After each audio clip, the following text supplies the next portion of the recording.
Saya Suster Hedwig Wigyastuti CP. Saya berasal dari kota Solo.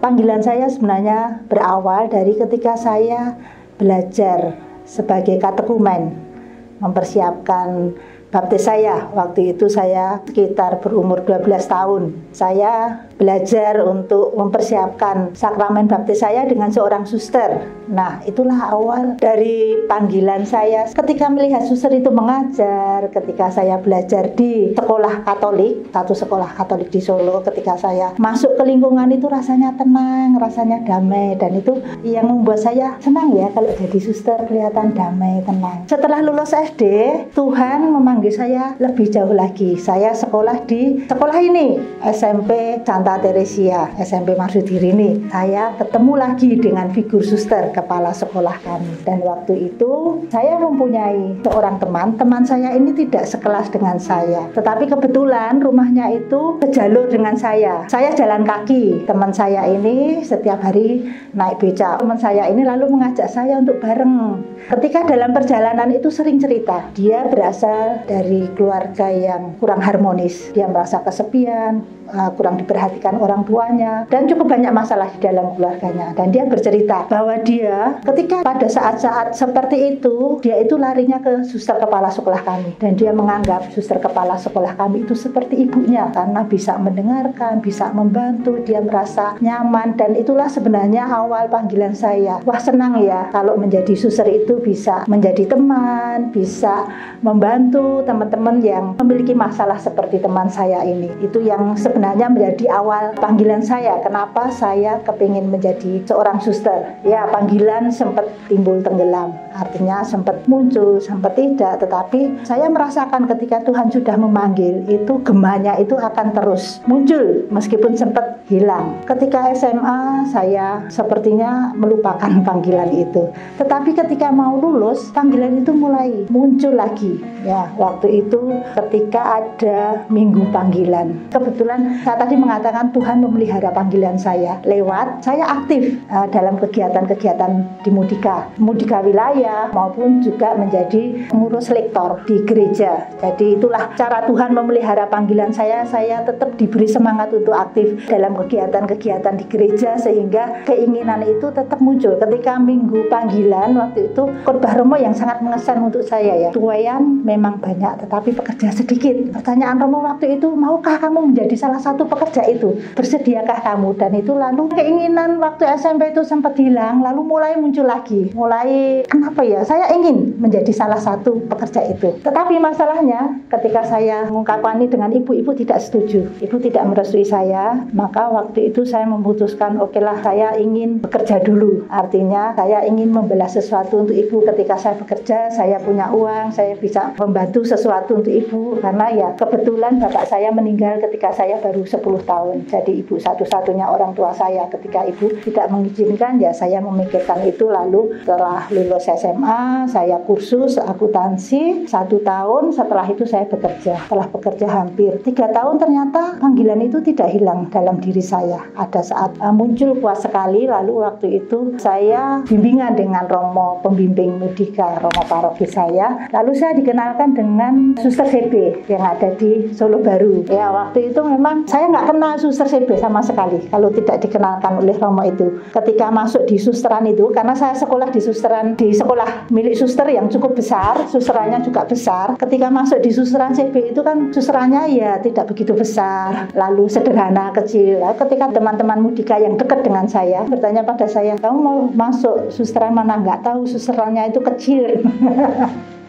Setelah masuk di postulat ternyata wow, suster CB banyak sekali di Jogja ini. Padahal bayangan saya waktu saya mau masuk menjadi suster CB itu susterannya kecil, nggak tahu, belum kenal. Itulah awal panggilan saya. Sehingga ketika mengenal, berapa kali saya main ke susteran di Solo Baru, lalu suatu saat saya diajak ke novisiat. Waktu itu pas ada acara kleding profesi, panggilan saya semakin mantap.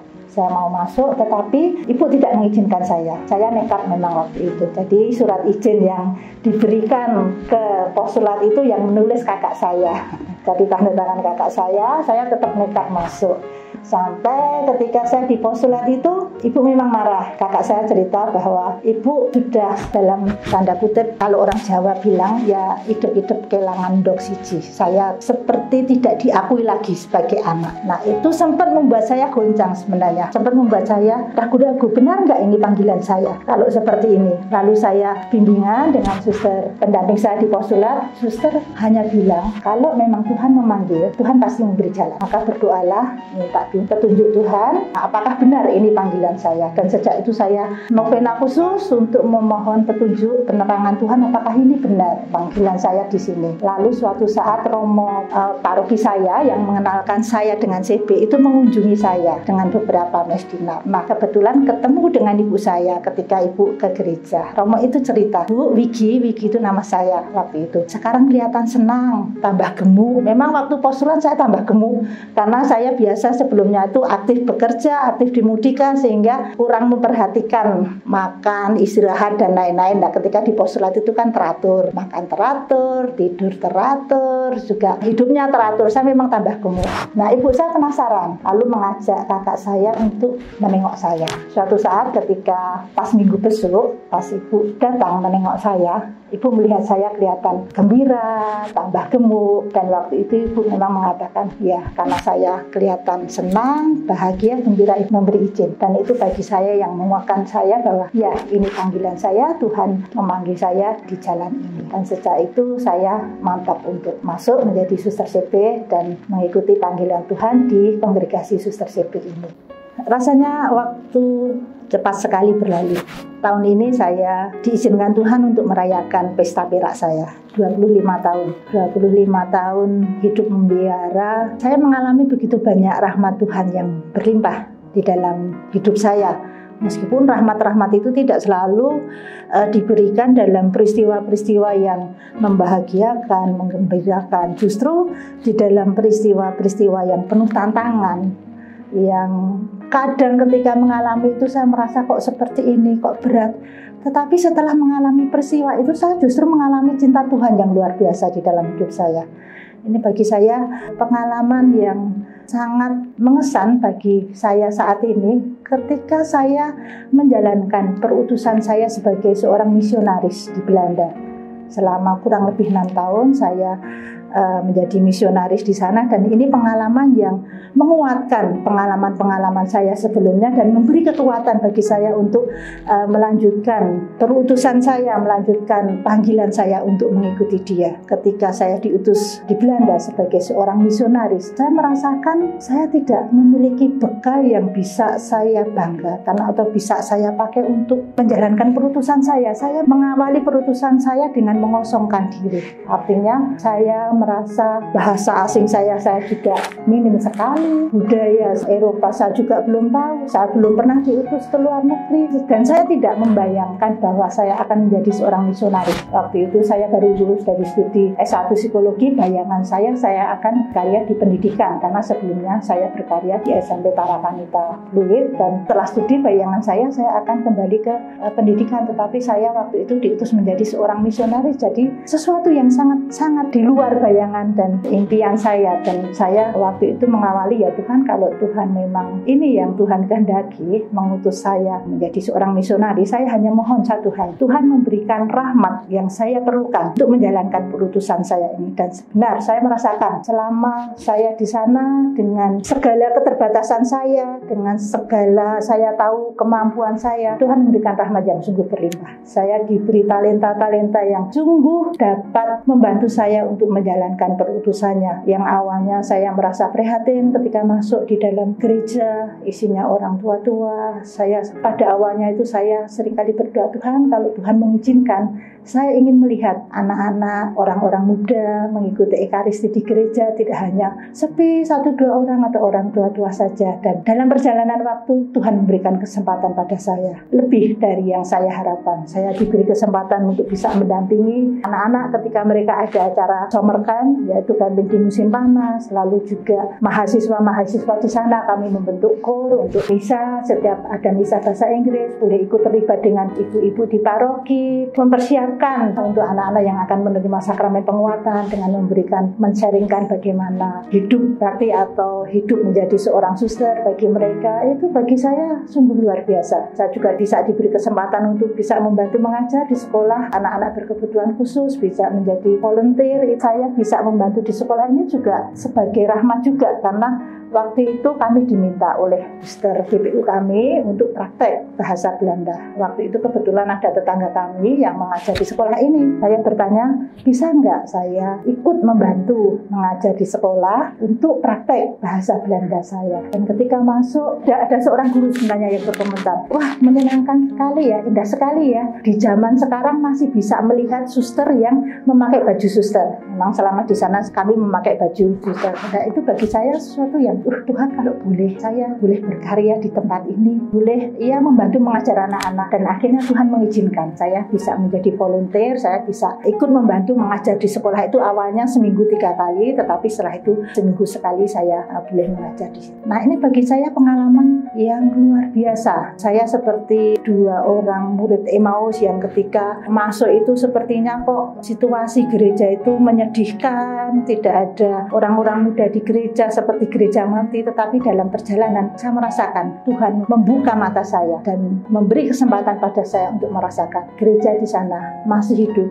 Meskipun tidak seperti di Asia, di Indonesia, tetapi masih hidup di sana, dan itu bagi saya sungguh menjadi pengalaman yang luar biasa, yang membahagiakan. Dan satu hal, bahwa saya hanyalah alat di tangannya, bahwa ketika saya menjalankan perutusan, bukan saya yang menjalankan itu, bukan kemampuan saya, tetapi Tuhan yang memakai saya untuk menjalankan perutusannya, dan itu yang memberikan kekuatan bagi saya. Setiap kali saya menjalankan perutusan yang baru, saya hanya percaya, jika Tuhan memanggil, Tuhan akan memberikan rahmat yang cukup untuk saya.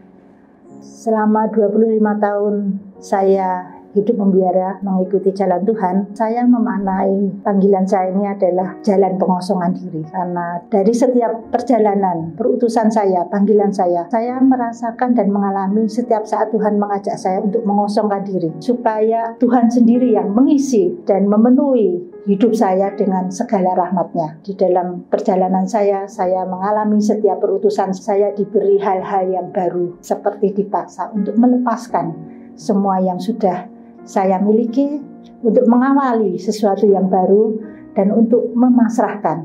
Tuhan yang memanggil, Tuhan yang akan melaksanakan segala sesuatu yang Dia kehendaki di dalam dirinya.